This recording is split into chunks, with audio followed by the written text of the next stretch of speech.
छोड़ी गई पगल टिकट नइखे आजकल के प्यारी टिकट नइखे।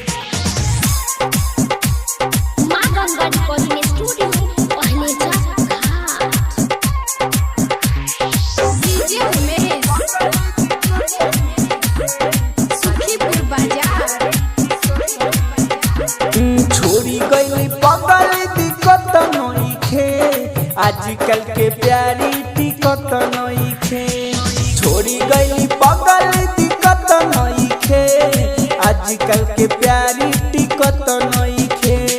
करी है ना प्यार कोनो लड़की से यार, करी है ना प्यार कोनो लड़की से यार, कोई दिन से हमरो दिखत नइखे। छोड़ी गई पगल टिकट नइखे आजकल के प्यारी टिकट नइखे। छोड़ी गई पगल टिकट नइखे आजकल के प्यारी टिकट नइखे। मां गंगा रिकॉर्डिंग स्टूडियो पहले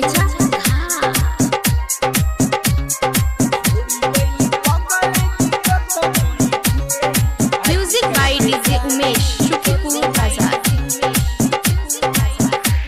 एक सप्ताह हम पहिले ओकरा से कोई भेट रे, काल्हे उ त मंगली हथवा की ब्रेसलेट रे। एक सप्ताह हम पहिले ओकरा से कोई भेट रे, काल्हे उ त मंगली हथवा की ब्रेसलेट रे।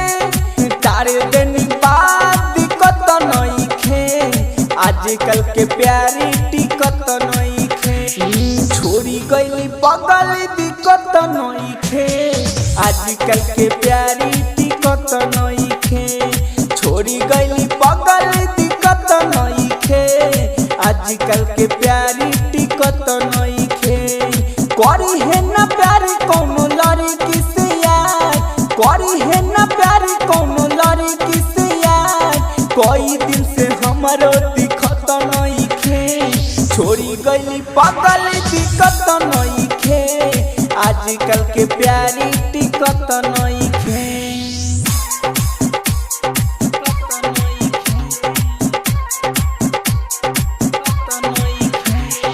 डीजे उमेश